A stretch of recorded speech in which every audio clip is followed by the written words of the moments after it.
So this is about how to read.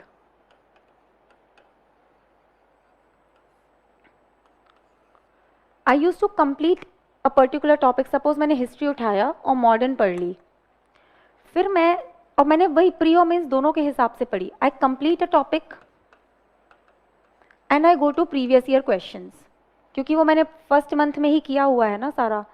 और जब आप पढ़ रहे होंगे ना ये टॉपिक को, प्रीवियस ईयर क्वेश्चन ऑलरेडी आपके बैक ऑफ द माइंड में है, तो you will zoom on into important things. Why I say previous year questions? Because believe me, questions may not repeat, topics do, and sometimes even questions also repeat. When you see pattern same रहता है, कई बार topics इतने closely repeat होते हैं. Mains 2020 और mains 2019 एक particular question almost repeated था. एक में गांधीयन फेज पूछा था और एक में 1920s का फेज पूछा था. 1920s is nothing but Gandhian phase. तो that way you can relate. तो टॉपिक को पढ़ा, प्रीवियस ईयर के क्वेश्चंस को जा करके देखा. अगर मुझे ऐसा लगता है कि मेरे प्रीवियस ईयर के क्वेश्चंस मुझे नहीं बन पा रहे हैं अभी, तो फिर मैं इनके सॉल्यूशंस ढूंढना शुरू करती थी. जो भी इंफॉर्मेशन मुझे मिली, और सॉल्यूशन कैसे, सीधे कोई भी कीवर्ड उठाया और जाके यूपीएससी कर उसमें लगा के गूगल कर लिया, उसको मैं ऐड करती थी जा करके अपने बेस मटेरियल में. बेस मटेरियल मतलब वही जो बुक लिस्ट बताई थी. This is how I use to read. अभी इस स्टेज पे मैंने कोई टेस्ट सीरीज नहीं ली थी. This was just I was reading the topics, I was getting a hold of my previous year question, both pre and mains. Then how to make notes when you are reading. Before that, how to read itself. Book को कैसे पढ़ना है, book reading कैसे करनी है.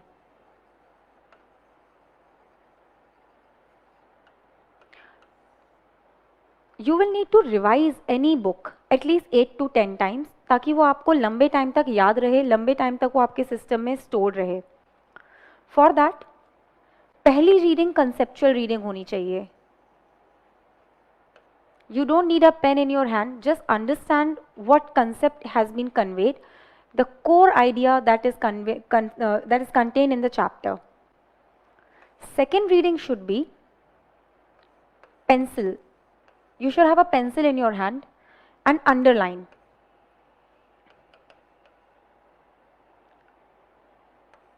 Third reading, take a pen and underline. Fourth reading, highlighter.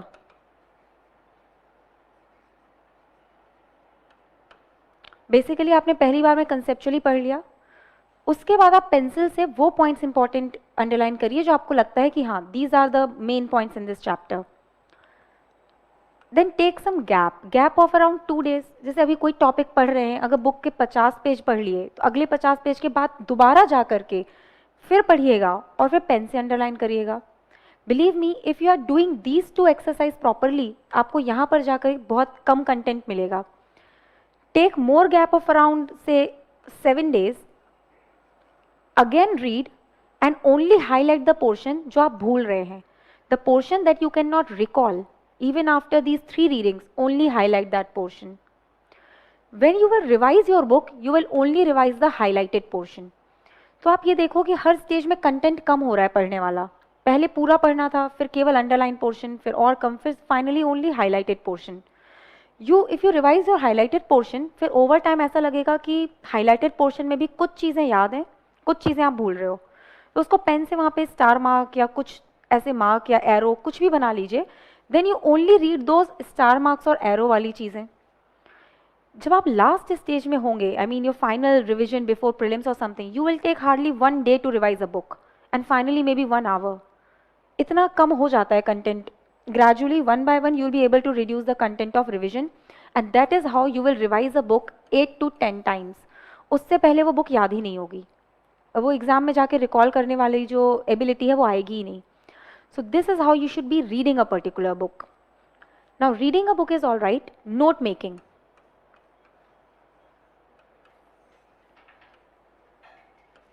मैंने note making बहुत refined तरीके से की है, क्योंकि नोट्स का मतलब क्या है. If you just read the book, you right the book again in your notes in may be a small font size and gate happy that you have reduce the content, it doesn't work that way. मेरा जो base material होता था, base material मतलब main book, जैसे history, modern history में spectrum is the main book, Tamil Nadu की वो ancient वाली में 11th वाली जो बुक है, that is my main book, that would be my base material. Then I would add additional details into this base material. How? I would add loose, why is it so? Yeah, loose pages. Loose white pages, A4 size या जो भी size book का है, I used to fold it to that dimensions. उसको book के बीच में लगा देती थी. जो भी additional information जाएगी वो इन loose pages में जाएगी और ये सब मेरे base material के साथ में है. ये revision के टाइम पे बहुत help करता है. What inputs will you take? Suppose आपको टेस्ट सीरीज में कोई चीज़ मिलती है, आपको प्रीवियस ईयर क्वेश्चन से कुछ इंपॉर्टेंट इनपुट्स मिलते हैं, वो सब आप जाके इनमें ऐड कर दीजिए. अगेन, जहाँ पे आपका बेस मटेरियल मेंस की बुकलेट है, suppose they are mains booklets, वहाँ पे भी एक साइड प्रिंट करिएगा ब्लैंक और एक साइड प्रिंट करिएगा जो उसमें कंटेंट है.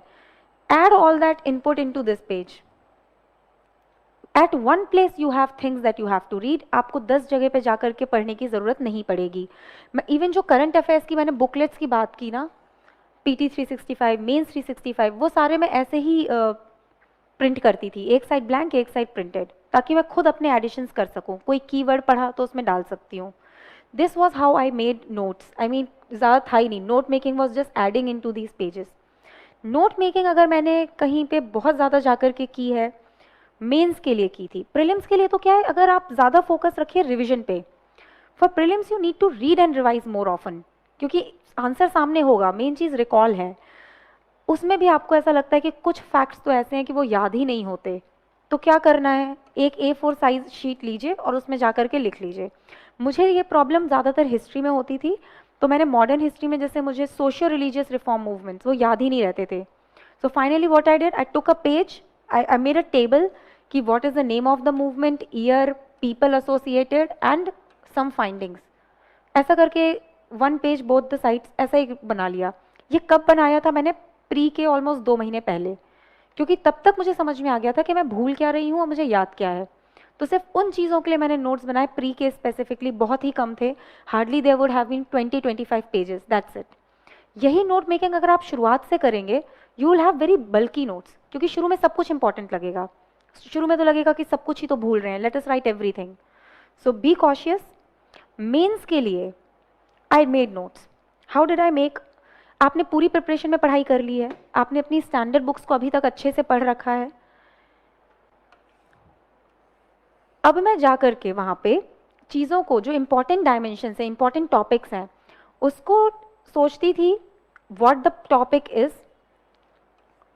नंबर 1 व्हाट, देन वो प्रो कॉन्स या पॉजिटिव नेगेटिव वाला एनालिसिस, चैलेंजेस अपॉर्चुनिटीज वाला analysis, what the government is doing, what more needs to be done, and what is my vision. Vision as in my own understanding of future of that, जिसको बोलते हैं way forward. इस तरीके से मैं पढ़ती थी और ये एक पेज के ही नोट्स होते थे, नॉट मोर देन